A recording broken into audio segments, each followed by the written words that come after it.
Welcome to టీ10. నేను మీ సుందర్. అభాగ్యులు, ఏ దిక్కు లేనోళ్ళు, మాకు ఒక దిక్కు చూపియండి, మాకు న్యాయం చేయండి అని చెప్పి గద్వాల జిల్లా ఐజా మండలం నుంచి నడుచుకుంటా 6 రోజులు నడుచుకుంటా హైదరాబాద్కు వచ్చారు. మాకు న్యాయం చేయండి, CM sir Revanth Reddy sir మాకు న్యాయం చేయండి, మా భూమి గుంజుకున్నారు, మా అద్రగానం చేస్తున్నారు అని చెప్పేసి వాళ్ళు చిన్న చిన్న పిల్లలు వేసుకొని 6 రోజులు నడుచుకుంటా గద్వాల నుంచి హైదరాబాద్కి వచ్చినారు. మరి ఆ బాధితులు టీ10 వెతుకుంటూ టీ10 స్టూడియోకి వచ్చినారు. మరి వాళ్ళతో మాట్లాడే ప్రయత్నం చేద్దాం, వాళ్ళ సమస్య ఏందనేది. నమస్తే. నమస్తే. ఏం పేరండి? పేరు నా పేరు పరశురామ్ సార్. పరశురామా? ఏ ఊరు? మాది ఔజా మండలం, యాపదిన శివారు, కుర్దెడ్డి గ్రామం, అల్లంపూర్ జోగులాంబ జిల్లా సార్. ఎందుకు మరి అంత ఐజా మండలం అంటే గద్వాల నుంచి హైదరాబాద్కు నడుచుకుంటూ ఎందుకు వచ్చారు? ఎన్ని రోజులు అవుతుంది? ఎప్పుడు బయలుదేరారు మీరు? మొన్న ఆదివారం సార్. ఆదివారం ఆ నుంచి దాకా నడుచుకుంటూ వచ్చారు? 7 వరకు నడుచుకుంటూనే వచ్చినాం సార్. ఎందుకు? ఇదే భూమి సమస్య సార్. మేము ఎంఆర్ఓలకి కలెక్టర్కి అప్లికేషన్లు పెడుతున్నాం. ఇన్నాళ్ళ కూడా 5-6 ఏళ్ళ కాటుంటే తిరుగుతూనే ఉన్నాం. మా సమస్య ఏమి పట్టించుకుంటలేరు. ఎంఆర్ఓ మేడం 2 మార్లు నోటీసులు పంపించింది. ఇంక చేస్తా అని ఆమె 5-6 నెలల కాటుంటే తిప్పుతూనే ఉంది. లాస్ట్ కి ఇంకా కలెక్టర్ కి అర్జీ పెట్టి పుల్ల మంది అయినా సార్. ఎందుకు ఆ దుస్థితికి ఎందుకు నెట్టబడ్డావు? మా 5 ఎకరాల భూమి కబ్జా చేసినారు. 5 ఎకరాలా? 5 కబ్జా చేసి 5 కబ్జా చేసింటే దాంట్లో మాకు కొంచెం 40 సెంట్లు మాత్రం ఉండే సార్. ఆ 40 సెంట్లకు తోడేసి మళ్ళీ పుర్ల మందు తాగినాక 3వ తారీఖు సర్వే చేయనికే పోయి మొత్తం భూమాల సర్వే చేసి ఆర్ఐ సార్ మా తమ్ముడు ఏంటి ఏమని చెప్పినట, మొత్తం మీదంతా అవతల పక్క భూమి వచ్చింది ఆర్ఐ సార్ చెప్తే ఎంఆర్ఓ మేడం ఏమనిందట, వాళ్ళకల్లా రికార్డు చూపేనిక నీకు అవసరమా అని ఎంఆర్ఓ మేడం బెదిరించిందంట సార్. ఆర్ఐ సార్ని బెదిరించింటే మా ఏమో మా తమ్ముడు ఇచ్చి నాకు చెప్పినాడు సార్. చెప్పినాక వాళ్ళు ఎప్పుడన్నా రాలే సార్ తిమ్మప్ప, మనం ఏం చేయలేం కదా, గవర్నమెంట్ ఆఫీసర్లు వాళ్ళనైతే ఏం అనలేము మనం. వాళ్ళు చేస్తే చేపించుకున్నాలా, లేకుంటే మళ్ళీ అదే పరిస్థితి తిరగాల మనం. మీ సర్వే నెంబర్ ఏంది? 321 survey number. 321 survey number, Aiza మండలం, గుడిదొడ్డి గ్రామం. మరి ఇప్పుడు 5 ఎకరాలకు సంబంధించి మీరు లాక్కుంటే 6 సంవత్సరాల నుంచి ప్రయత్నం చేస్తారు. అది అసైన్ ల్యాండ్? అది అసైన్ సార్. గవర్నమెంట్ ఇచ్చినది. మా నాన్నకి పట్ట సర్టిఫికేట్ తో సహా ఇచ్చినారు సార్. ఏ సంవత్సరం అది? అది 1986లో సార్. 86? మీ పేరు ఏం పేరు? కృష్ణనా? మీ అన్న ఇతడా? ఏంది అంటే ఇప్పుడు 1986 నుంచి మీ దగ్గర మీ పేరు మీద ఉందా? మా పేరు మీద ఉంది సార్. మా పేరు మీద ఉంది. మరి ఎప్పుడు మారింది అది? మొన్న 6 ఏళ్ల కింద ధరణి వచ్చినాక మారింది సార్. ధరణి చేసిన పుణ్యం ఇదంతా మారింది వాళ్ళకి. అంత ముందు మా పేరు మీద ఉంది సార్. 5 ఎకరాలు మా పేరు మీద చూపిస్తుంది. ధరణి వచ్చినాక మారిపోయింది సార్. ఇప్పుడు ధరణిలో ఎంత చూపిస్తుంది? ఇప్పుడు 3 ఎకరాలు 29 గుంటలు చూపిస్తుంది సార్. వాళ్ళింత వీళ్ళంతా చేపించుకున్నారు సార్. అంటే ధరణిలో 3 ఎకరాలు 29 గుంటలు చూపిస్తుంది. ఉందా అది? ఉంది సార్. ఒకసారి చూపి కెమెరాకు. మరి 3 ఎకరాలు 29 గుంటలు చూపిస్తే మీ అన్ననేమో 1 ఎకరం మాకుంది అని చెప్పేసి అంటున్నాడు. మొన్న మా ఆయన కలెక్టరేట్ లో పుర్ల మంది అయినాడు సార్. పుర్ల మంది అయితే ఎంఆర్ఓ కలెక్టర్ గారు ఫోన్ చేసి చెప్పినాడు సార్ ఎంఆర్ఓ మేడం కి, వాళ్ళ భూమి వాళ్ళ కొలిచి అని చెప్పినాడు కలెక్టర్. చేస్తారు సార్ అని చెప్పింది. చేసా అని మళ్ళా వాళ్ళు కలెక్టర్ సర్వేర్ ని ఆర్ఐని వాళ్ళ పంపించింది సార్. పంపించి సర్వే 10 ఎకరాలు అంత సర్వే చేసింది. సర్వే చేసినాక మాకు అద్దెలు చూపించలేదు సార్ ఎంఆర్ఓ మేడం. ఫోటోలు కొట్టుకున్నారు. వాళ్ళందరు ఫోటోలు కొట్టుకొని కలెక్టర్ గారికి పంపించినారు సర్వే చేసినామని. పంపిస్తే మళ్ళా మేము మళ్ళా అడిగినాం సార్. మళ్ళీ ఎందుకు మేడం మాకు అద్దెలు చూపించకపోతే ఒక సర్వే చేసినామంటే మళ్ళా కలెక్టర్ కాడు పోయినాక రిపోర్ట్ వచ్చినాకనే మేము చేస్తామని చెప్పింది. మళ్ళా వారం సోమవారం రోజు ప్రజావన్లో పోయి కలిసినాం సార్. మళ్ళా పోయినాం సార్. మళ్ళా పోయి కలిసిన తర్వాత సార్ ప్రజావాణిలో పోయి కలిస్తే కలెక్టర్ గారు మళ్ళీ ఎంఆర్ఓకి ఫోన్ చేసినాడు. వాళ్ళు పేదవాళ్ళు, వాళ్ళ భూమి వాళ్ళకి ఇప్పించండి అని చెప్పినాడు సార్ ఎంఆర్ఓ మేడంకి. మా ముందరనే చెప్పినాడు ఫోన్ చేసి ప్రజావాణిలో. ఫోన్ చేసి చెప్తే ఎంఆర్ఓ మేడం చేస్తా సార్, వాళ్ళ భూమి వాళ్ళకి ఇడిపిస్తా అని చెప్పింది. మళ్ళీ మేము 2 రోజులు ఆ ఎంఆర్ఓ పోలేదు సార్. పోలేదు, వీళ్ళు వస్తారో రారని మళ్ళీ మేము అడిగినాం సార్. అడిగితే రిపోర్ట్ ఇంకొచ్చలేదా అని చెప్పా. ఇంకొచ్చలేదంటే ఊకే నిలబడతాం సార్. నిలబడినాక మేము మళ్ళా కలెక్టర్ గారికి కంప్లైంట్ ఇస్తాము, మళ్ళీ పోయి కలుస్తాము మేడం అని చెప్తే మళ్ళా మరుసటి రోజు మాకు నోటీస్ ఇచ్చలేదు, ఏమి ఇచ్చలేదు సార్. ఆర్ఐని సర్వేని ఇద్దరినే పంపించింది. మళ్ళీ పోలీసు వాళ్ళు లేదు, ఎవరు లేదు సార్. పోలీసు వాళ్ళు లేరు, ఏం లేదు, ఎవరు లేరు. వాళ్ళు వచ్చి సర్వే ఊక ఆడ 2 రాళ్ళు ఈడ 2 రాళ్ళు పెట్టినారు సార్. మాకు ఒక తాను 20 కుంటలు, ఒక తాను 25 కుంటలు, ఓ తాన 23 కుంటలు, ఒక తాన 20 కుంటలు చూపించినారు సార్. అంటే వేరే వేరే ప్లేస్ వేరే వేరే ప్లేస్ లో. ఈ చేను మాదైతే సార్ ఇది ఈ బిట్ కాదని, ఈ బిట్ కాదని, 3 బిట్లు కాదని 4వ బిట్ కాడ చూపించినారు సార్ కావాలని వాళ్ళు. మొత్తం ఎంత అయింది ఇప్పుడు? అంతేమో సార్, మాకు చదువు రా సార్. 23 కుంటలా? 25 కుంటలు చేసినారు. 23, 25. ఇది మాకు ఫస్ట్ సర్వే చేసినప్పుడు, సర్వే సార్ చేసినప్పుడు అది ఉండేది ఎంత సార్? 40 సెంట్లే ఉండే. 48 కుంటలు. 48 ఇది 20? అది 20 సార్. ఓకే, 48, 20, 68 కుంటలు. అంటే 40 కుంటలకు 1 ఎకరా. అంటే ఎకరా 40, ఎకరా 30 ఎకరా మీద 30 ఎకరా వేసినారు. ఏమో సార్, ఎకరా 8 కుంటలు అని చెప్పాను సార్. ఇప్పుడు మీకు ధరలు ఇంకా 3 ఎకరాల చిల్లర చూపిస్తుంది. మొత్తం అయితే మీకు 5 ఎకరాలు అసైన్ ల్యాండ్. 5 ఎకరాలకు సంబంధించి వేరే వాళ్ళు కబ్జా చేస్తుంటే మీరు చూడలేదా? అసలు ఎవరు కబ్జా చేశారు మీ భూమిని? లోకేశ్వర్ రెడ్డి, ఎల్లారెడ్డి, జిన్ని కృష్ణారెడ్డి, సత్యనారాయణ రెడ్డి సార్, శంకర్ వాళ్ళు కబ్జా చేసినారు సార్. అంజనేయులు 10 మంది. అంటే కొంత ల్యాండ్ జరుపుకుంటూ వచ్చారా మీ భూములకు? మరి ఈ విషయం కలెక్టర్ గానీ ఎంఆర్ఓ గానీ మీరు చెప్పలేదా? చెప్పినాం సార్. మా ఫోటోలు కూడా ఉన్నాయి సార్, ఫోటోలు చూపించినాం.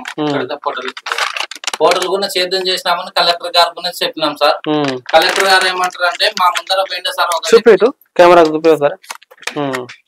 కలెక్టర్ గారు ఏమంటారు సార్, మా ముందర ఒక ఆయన సిల్లింగ్ ల్యాండ్ గవర్నమెంట్ ల్యాండ్ ఇచ్చినాడు సార్, అది అమ్మినాము సార్ అంటే ఆ సార్ ఏమన్నా కలెక్టర్ సార్ అది అమ్మితే ఎవరికి చెల్లదు, కొననికలేదు, అమ్మనికలేదు అనే మేము పోయి అడిగితే మీరు అమ్మినారంట అని అంటారు సార్ కలెక్టర్ సార్. మీరు అమ్మినారంట, రిపోర్ట్ ఎంఆర్ఓ వద్ద ఉందంట అని చెప్తారు సార్ కలెక్టర్ సార్ కూడా అట్లా అంటారు సార్. సిల్లింగ్ ల్యాండ్ ఎవరన్నా అమ్ముతారా సార్? అట్లా కలెక్టర్ సారే ఆ మాట అన్నప్పుడు మాకు న్యాయం ఎట్లా జరుగుతాయి సార్? మీ భూమి అమ్మినట్ట అని రిపోర్ట్ చూపిస్తున్నట్ట అని చెప్తున్నారు సార్. మాకి ఎంఆర్ఓ మేడం అట్లా చూపిస్తారు. మీ తాత గారి మీ నాయన గారి మా నాయన ఎవరు అమ్మలేరు సార్, వాళ్ళంతకు వాళ్ళే బొట్టలు ఎత్తుకొని సంతకాలు చేసుకున్నారు సార్. మాకు తెలియదు కదా సార్, తెలియదు. ల్యాబ్ పంపాను విన్నాం ఎంఆర్ఓ మేడం మాకు చెప్పినట్టు మీరు చెప్పడానికి మీరెవర్రా, మాకు తెలియదు రూల్స్, మీరు మాకు చెప్తారా అని బెదిరిస్తారు సార్ ఎంఆర్ఓ మేడం మమ్మల్ని. అట్లా చేస్తుంది సార్ ఎంఆర్ఓ మేడం. పద్మనా? 2 పిల్లల్ని వేసుకొని నడుచుకుంటా గద్వాల నుంచి వీడికి మరి ఎట్లా ఎడదించారు, ఎడవండుకున్నారు? 6 రోజులు అంటే మరి మధ్యలో ఎడవండుకున్నారు, ఎట్లున్నారు? పండుకొని వచ్చినాం సార్. మాకు చేతి రావాలని, మా భూమి మాకు రావాలని మేము వచ్చినాం సార్. చిన్న పిల్లలు పెట్టుకొని వచ్చినాం సార్. మాకు ఎట్లనే కానీ మా భూమి మాకు తెప్పియండి సార్. మేము కాలు పట్టుకుంటాం సార్. కాలు పట్టుకోవద్దమ్మా, కాలు పట్టుకోవద్దు. మీ భూమి చేసుకుంటా అన్నం తిన్నాడు సరంగా, ఏమి అస్సలు పని చేయడు, ఏం పట్టించుకోడు, అదే యదారి చేస్తాడు సార్. మా భూమి మాకు వస్తే చూడండి సార్, మా భూమి మాకు రావాలి సార్. ఇంతకన్నా మేమేం అడగలేం సార్. ఎన్ని ఏళ్ళ నుంచి తిరుగుతారమ్మా దాని గురించి? 6 ఏళ్ళ నుంచి తిరుగుతున్నాం సార్. అంతకు ముందు తిరిగినాడు సార్, అంతకు ముందు తిరిగినా పట్టించుకునేరు. 6 ఏళ్ళ నుంచి ఇదే మాకు తిరగడమే ఉంది సార్. ఇంకా పిల్లలు చదువులో ఏమి లేమని తిరుగుతూనే ఉన్నాం సార్. ఇదే మాకు భూమి రావాలని అంతే సార్. మరి చిన్నపిల్లలు ఎత్తుకొని అటు నుంచి ఇటు వచ్చారు కదా, ఇటు గద్వాల నుంచి నడుచుకుంటూనే వచ్చినాం సార్ మేము. అంటే మీరు ఏం మాకు న్యాయం చేయండి అని ముఖ్యమంత్రి దగ్గరకు వచ్చారా? ముఖ్యమంత్రి కలవనిచ్చారా? ఆడగాళ్ళని మధ్యలో పెట్టి అన్నం తింటుంటే గుంజేసుకున్నారు సార్. ఫ్లెక్సీ పట్టుకొని వచ్చింటే అన్నం తిందామని ఆడ పెట్టింటే పిల్లలు ఆకలి అంటే ఆడ పెట్టినట్టు తీసుకొని పోయి ఎవరు మీకు తెచ్చిన ఎవరు అని పోలీసులు గుంజుకుంటారు సార్. బెదిరించి గుంజుకుంటారు సార్. ఎక్కువ తక్కువ వస్తే స్టేషన్ పోతారు అని అందరు బెదిరించారు సార్. ఎస్ఐ సార్ అని అన్నారు. కలవని ఏ అధికారి కలవలేదు పిల్లలు ఆకలి అన్నం పెట్టినాను సార్, తీసుకుపోయి జీప్ లో పడేసినారు సార్, జీప్ లో పడేసినారు. ఏంటిది ఏం చేయలేదు, మేమేమో ఒక సైడ్ కొంటాం సార్, మేమేమన్నా జడిదానం చేయడానికి వచ్చలేము, ఎవరు చంపలేము సార్, మేము ఒక సైడ్ కొంటాం సార్, మాకు న్యాయం జరుగుతలేదు. కలెక్టర్ సార్ దృష్టికి ఎన్నిసార్లు కనవైనా మాకు న్యాయం జరుగుతలేదు. ఏ కలెక్టర్ న్యాయం చేస్తలేరు, ఒక ఎంఆర్ఓ చేస్తలేరు సార్ అని చెప్తే కూడా సార్ అట్టే గుంజుకొని పోయారు సార్. ఓకే, ఇప్పుడు మీకు మొత్తంగా 5 ఎకరాలకు సంబంధించిన దాంట్లో ఒక ఎకరం మీద కొంత వేసిర్రు, మిగతా 4.5 ఎకరాలు 4 ఎకరాల చిల్లర రావాలి. చిన్న చిన్న పిల్లలు వేసుకొని గద్వాల నుంచి ఇటు దాకా వచ్చినారు. మరి ప్రజావాణిలో కలిసిరా ఏమన్నా? కలిసినాం సార్, కంప్లైంట్ ఇచ్చినాం సార్. సీతక్క మంత్రి సీతక్క ఆమెను కలిసినాం సార్. కలిస్తే చూస్తారు మెసేజ్ పంపిస్తాం వాళ్ళకి అని చెప్పాను సార్. ఇచ్చుకున్న 4 నెలల పైన అవుతుంది సార్, కానీ మాకు ఏ రెస్పాన్స్ రాలేదు సార్, ఏం రెస్పాన్స్ రాలేదు. మా భార్య, మా పిల్లలు, మా అమ్మ వచ్చినాం, నలుగురం సార్. వాళ్ళు ముగ్గురు ప్రజావాణి ఇచ్చారు. అప్పుడు కాలేదని మళ్ళీ ఇప్పుడు నడుచుకుంటూ వచ్చారు. నడుచుకుంటూ వచ్చినాం సార్. మా అన్న పుర్ల మంది ఆటకున్నా ఎవరు ఇంతమంది ఉన్నారు సార్, వాళ్ళకి రాజకీయ బలం ఉంది, డబ్బు బలం ఉంది సార్. ప్రతి ఒక్కరు వాళ్ళని సహకరిస్తారని మాకు ఎవరు న్యాయం చేస్తలేదు సార్, పేదవాళ్ళని. అది సార్ మా బాధ. ఇప్పుడు ఏమైంది, 5 ఎకరాలకు పట్టా చేపిస్తామని చెప్పేసి ఏదో మిమ్మల్ని పిలిచారని చెప్పారు, ఏంటి ఏం జరిగింది? అది కలెక్టర్ సార్ ఎంఆర్ఓకి చెప్పినారు సార్, 5 ఎకరాలకు వాళ్ళ భూమి కొలిచి పట్టేయమని. ఎంఆర్ఓ మేడం, ఏడీ సార్, ఆర్ఐ సార్ ఫోన్ చేసినారు సార్ మాకు, మా అన్నకి నడపన్నకి ఫోన్ చేసి 5 ఎకరాలకి మీకు పొజిషన్ ఇస్తాము, రాసిస్తాము, రాండి అని చెప్పినారు సార్. పోయినాక మా అన్నలకు చదువు రాదని డౌట్ వచ్చి, మేడం ఇది ఎవరితోనన్నా చదివించుకొని వస్తాం మేడం, మాకు పేపర్ ఇవ్వనంటే ఇచ్చలేదు సార్. ఇచ్చలేదు, మా మీద నమ్మకం లేదా, మీకు భూమి కావాలా వద్దా అని సంతకాలు చేయించుకోండి సార్. సంతకాలు చేయించుకుంటే మా అన్నలు మళ్ళా బయట వచ్చి వేరే వాళ్ళకి చదువుకున్న వాళ్ళకి చూపించినారు సార్. ఇదంతా మీకు ఎకరా 4 కుంటలు చేసి ఇచ్చినారు, ఇంకా మిగతా వాళ్ళు ఆ ల్యాండ్ లో మొత్తం ఎవరెవరికి ఎంత ఎక్కేయాలో అంత ఎక్కించి ఇచ్చినారు ఇది అని చెప్పినారు సార్.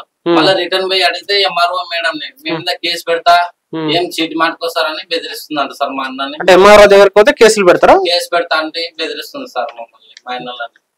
ఆ రోజు నేను వెళ్ళాను సార్, నేను మా తమ్ముడు.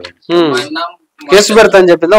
కేసు పెడతా ఇంకోసారి సిట్టింగ్ కేసా ఏమో కోర్టుకు పంపిస్తే సిట్టింగ్ కేసు కింద సిట్టింగ్ కేసు కింద కోర్టుకు పంపిస్తాం, మీరే నకరాలు తింటారా చీటి మాట్లాడుకోసారని మమ్మల్ని బెదిరిస్తారు సార్. ఒకటే అంటే 5 ఎకరాలు చేస్తామని పిలిచారా? 5 ఎకరాలు చేస్తామని అని చెప్పినారు సార్. మా చూస్తే అంతకాలు పెట్టారా మీరు? పెట్టించుకున్నారు సార్, పెట్టించుకున్నారు. మా బయట చదివించుకుంటామంటే ఆర్ఐ సర్వే సార్ అసలు బయటకి ఇచ్చేది కాదు, అది మేము చెప్తున్నాం కదా ఊక పెట్టు అని పెట్టించుకుంటారు సార్. మళ్ళీ పెట్టించుకునేది కాక మళ్ళీ ఫోటోలు దింపుకుంటారు సార్, ఫోటోలు కూడా దింపుకున్నారు. అది బయటకు వచ్చి చదివించుకున్నాక 1 ఎకరానే ఉన్నారు సార్. అంటే మీకు 5 ఎకరాలు చేస్తామంటే అందులో చూస్తే పేపర్లలో 1 ఎకరా ఉంది సార్. అంత అన్యాయం చేసింది ఆ మేడం. ఏం పేరు ఆమె పేరు? జ్యోతి మేడం. హలో హలో చెప్పండి. ఐజా మండలం ఎంఆర్ఓ గారు అండి? జ్యోతి గారు అండి మాట్లాడేది? అవునండి. నా పేరు సుందర్ అండి, T10 ఛానల్ నుంచి మాట్లాడుతున్నాను, T10 CEO-ని. చెప్పండి. అదే అండి, 321 సర్వే నెంబర్ బాధితులమని మన స్టూడియోకి వచ్చినారు. స్టూడియోలో ఇప్పుడు ఉన్నారు వాళ్ళు. వాళ్ళకి సంబంధించి 5 ఎకరాలకు సంబంధించి చేస్తామని చెప్పేసి ఎకరం మీద కొన్ని గుంటలు చేసేసి పంపించినారు, 5 ఎకరాలు అని చెప్పేసి. మళ్ళీ ఇంకోసారి వస్తే కేసులు పెడతాం, మా దగ్గర రావద్దన్నారు ఎంఆర్ఓ గారు అని చెప్పేసి వాళ్ళు బాధితులు చెప్తున్నారు స్టూడియోలో. ఐజా మండల్ యాపదిన్న శివారు, గుడిదొడ్డి గ్రామం. 5 ఎకరాల బాధితుల సర్వే నెంబర్, అది గవర్నమెంట్ సర్వే నెంబర్ అయితే వాళ్ళందరూ కూడా సాదా బైనామా కాగితాల ద్వారా అమ్ముకున్నారు. మీ దగ్గరకు వచ్చిన వ్యక్తి అమ్ముకుంటే దాన్ని COT యాక్ట్ ప్రకారం చర్య తీసుకుంటామని చెప్పి సర్వే చేసి ఎవరెవరు ఎంత ఉన్నారో ఫామ్ 1 ఫామ్ 2 నోటీస్ ఇచ్చి ఎంక్వైరీ చేస్తాము, అమ్మింది వాస్తవమా కాదా అని ఎంక్వైరీ చేస్తామన్నాం. ఎవరి మీద కేసులు పెట్టాము, ఎవరి మీద పెట్టాల్సిన అవసరం కూడా నాకు లేదు.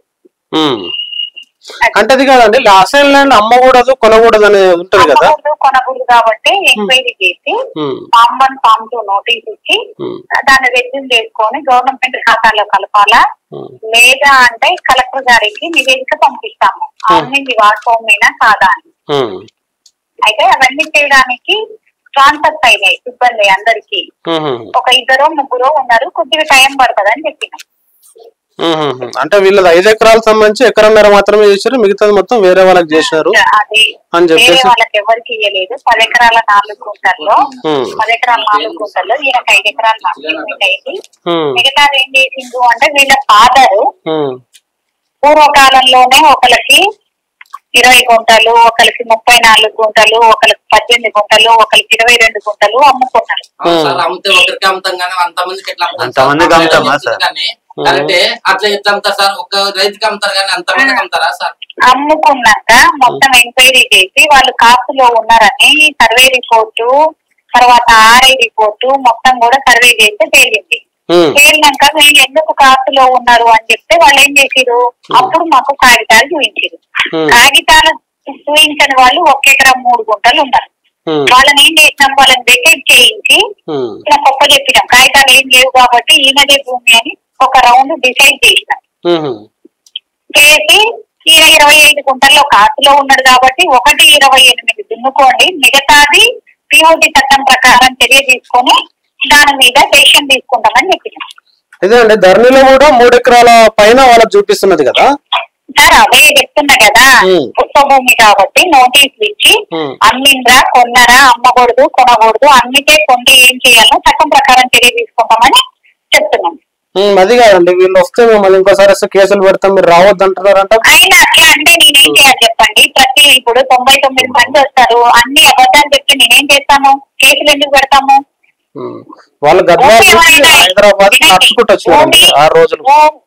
భూమి ఎవరైనా కానీ నిన్ను దున్నని నీ విడిపించిన వాళ్ళు దున్నకుంటే వాళ్ళ మీద క్రిమినల్ కేసు పెడతాము, ల్యాండ్ గ్రాబింగ్ కేసు పెడతాము అనే పదం వాడిన వాళ్ళకి. వీళ్ళని కాదు నేను అన్నది. 1 ఎకరా 3 గుంటలు మన దున్నిన కాడ గొడవ చేశారంటే మీరు మోపం మీదకి వెళ్ళి నాకు కాల్ చేయండి, నేను ఎస్ఐ గారికి లెటర్ పంపి ప్రొటెక్షన్ ఇస్తాను, మీరు దున్నుకోండి. వాళ్ళ మీద కేసులు పెడతామమ్మా, వీళ్ళ మీద ఎందుకు పెడతాం కేసులు? అదే అండి, బాధితులు 6 రోజుల పాటు ఆదివారం నుంచి బయలుదేరి ఈ రోజు నడుచుకుంటూ వచ్చినారు ఇక్కడ హైదరాబాద్. రేవంత్ రెడ్డి దగ్గరకు వచ్చినారు.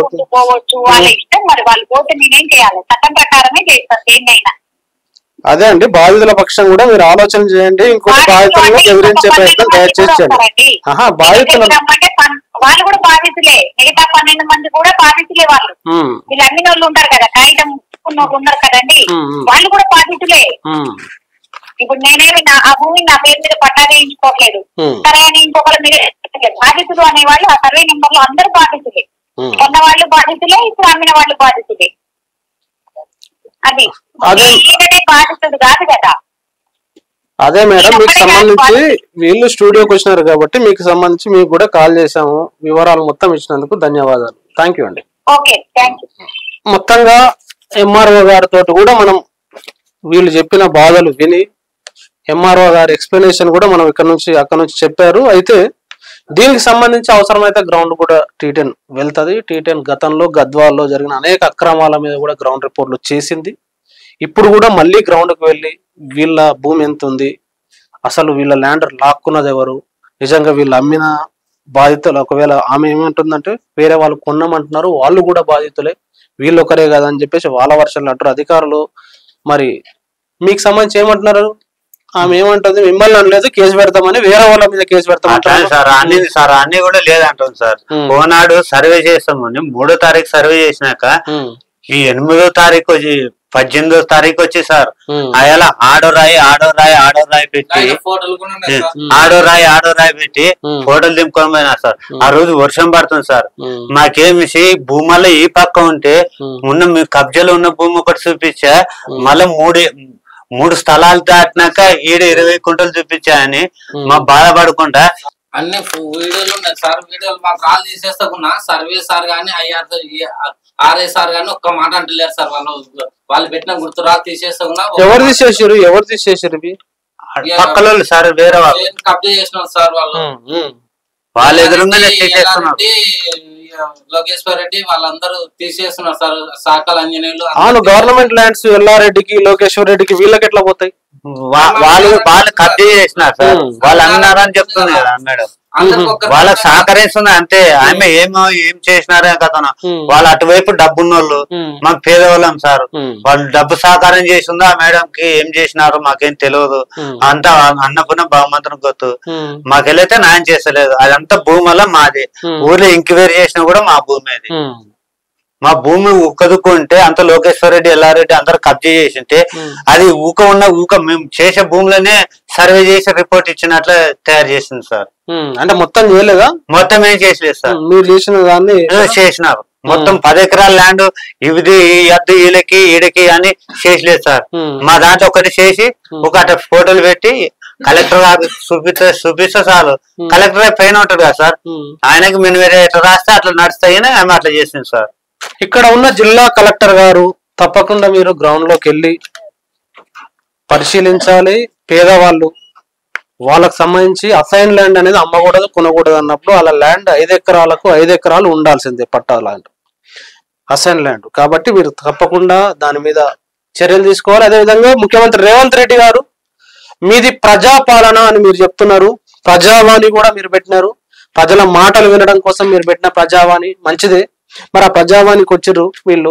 సీతక్క గారు కూడా కలిసిరంట. మరి ఆమెను కలిసిన తర్వాత ప్రజావాణికి వచ్చిన తర్వాత కూడా వీళ్లకు సరైన న్యాయం జరగలేదు. అక్కడ డబ్బులు ఉన్న వాళ్ళకు ఎవరైతే కొద్దిమంది రెడ్డిలు మాది లాక్కుంటున్నారు, వాళ్ళకు అనుకూలమైన కింద సర్వే నడుస్తుంది, వాళ్ళకు అనుకూలంగా చేస్తున్నారు అని చెప్పేసి బాధితులు స్టూడియోకి వచ్చినారు. ఈ స్టూడియోనే కాదు, హైదరాబాద్కి వస్తే ఎడ్దిక్కు లేక టీటెన్ ఛానల్కి వచ్చి కూర్చుర్రు. మిమ్మల్ని కూడా కలిసే అవకాశం వీళ్ళకి దొరకలేదు. కాబట్టి తప్పకుండా బాధితుల పక్షాన బాధితులకు న్యాయం జరుగుతట్టు ప్రజా గవర్నమెంట్ అంటున్నారు. కాబట్టి ప్రజలకు న్యాయం జరిగే పని మీరు తప్పకుండా చొరవ తీసుకోవాలని సీఎం రేవంత్ రెడ్డి గారిని కూడా టీటెన్ తరపున విజ్ఞప్తి చేస్తున్నాం. అదేవిధంగా అక్కడ కలెక్టర్ గాని ఉన్న ఆర్డీఓ ఎంఆర్ఓ అందరూ కూడా బాధితుల పక్షాన తప్పకుండా వాళ్ళ వాయిస్ వినాలి. దాన్ని అమ్మడానికి కొనడానికి లేని భూమిని ఎట్లా వాళ్ళకు ఓన్లీ 1 ఎకరం మీద మిగతా చేస్తారు, మిగతా మొత్తం ఇవ్వాలి కదా, లేకుంటే మొత్తం క్షుణ్ణంగా పరిశీలించాలి, మొత్తం సర్వే చేయాలి, వాళ్ళ భూమి వాళ్ళకి ఇప్పిస్తట్టు మీరు చూడాలి. కానీ మేము చేసినాం కానీ అందులో పేరు లేని ఇద్దరే ఇచ్చినామంటే మిగతా 5 ఎకరాల భూమి ఎటుపోద్ది? కాకులు ఎత్తుకపోతే మన భూమి అయితే కాకులు ఎత్తుకపోవు. 5 ఎకరాల భూమి అసైన్ ల్యాండ్ అమ్మొద్దు కొనొద్దనే రూల్ ఉన్న తర్వాత పేర్లు లేని వాళ్ళు ఇద్దరు వాళ్ళ మీద చేసినామంటే మిగతా పేర్లు ఉన్న వాళ్ళు సార్ దానిలో కృష్ణ పేరే లేదు సార్. దానిలో లెక్కించింది మా మేడం. మా అంతే తప్పు చెప్తాం సార్. రిపోర్ట్ కూడా తప్పు చెప్పదు కదా సార్. ఆమె రాసిన రిపోర్టే కదా, పేరే లేదు దీంట్లో. అదే మొత్తంగా దీని మీద బాధితులు చెప్తున్నారు కృష్ణ పేరు అనేది లేదు ధరణిలో, ఇందులో ఎక్కిచ్చారు అని చెప్పేసి అంటున్నారు. మరి వాళ్ళు చేసిన సర్వే సమగ్రంగానే 3 ఏళ్ళ కింద నుండి ఆ ప్లాన్ కి ఎటువంటి ధరలే వచ్చేలేదు సార్. మొన్న ఎక్కిచ్చింది ఆ మేడం. ఇది కొత్త రిపోర్ట్ చేసి ఇగో ఈ వీళ్ళ బాధితుల తరపున ఆరోపణలు అయితే చాలా స్పష్టంగా ఉన్నాయి. మా 5 ఎకరాల భూమి మాకు కావాలి, 5 ఎకరాల భూమి పక్క వాళ్ళు లాక్కున్నారు అన్నప్పుడు అసైన్ ల్యాండ్ అమ్మడానికి కొనడానికి లేనప్పుడు కంపల్సరీ 5కు 5 ఎకరాలు వాళ్ళకు ఉండాలి. మీరు ఆడ ఉన్న ల్యాండ్ ఎట్లా చూపిస్తారు? మిగతా వాళ్ళు లాక్కున్నారంటారా, లాక్కోలేదా, ఎట్లా ఉన్నదో మీరు ప్రభుత్వం పరిష్కరించాలి. ప్రజలు చేసుకోవాలి కాదు కదా, వాళ్ళు చదువుకోలేని వాళ్ళు ఏం చేస్తారు? మీ దగ్గరకు వస్తారు, ఎంఆర్ఓ దగ్గరకు వస్తారు, కలెక్టర్ దగ్గరకు వస్తారు, మిగతా వీళ్ళ దగ్గరకు వచ్చుడే వీళ్ళకి ఎక్కువ. ఏ దిక్కు లేకుండా మళ్ళీ హైదరాబాద్కు నడుచుకుంటూ వచ్చారు. ఏ దిక్కు లేకుండా పురుగుల మంది దాకా పోయింది పరిస్థితి. మరి ఇట్లయిన తర్వాత కూడా సరైన సర్వే చేయలేదని వాళ్ళు అంటున్నారు. కాబట్టి సమగ్ర సర్వే మళ్ళీ ఒకసారి చేయించాలి, చేయించి బాధితులకు న్యాయం చేస్తట్టు ఉండాలని చెప్పేసి టీటెన్ కోరుకుంటే తప్పకుండా సమస్య పరిష్కారం అయ్యే వరకు టీటెన్ అవసరమైతే గ్రౌండ్కి వస్తుంది. గ్రౌండ్ లో కూడా మేము మీకు మీ సర్వే సందర్భం కూడా ఉండడానికి టీటెన్ సిద్ధపడుతుంది. బాధితుల పక్షాన్ని ఉండడానికి, బాధితులకు న్యాయం చేసే వరకు టీటెన్ అండగా ఉంటది. Thank you very much. చూస్తూనే ఉండండి టీటెన్.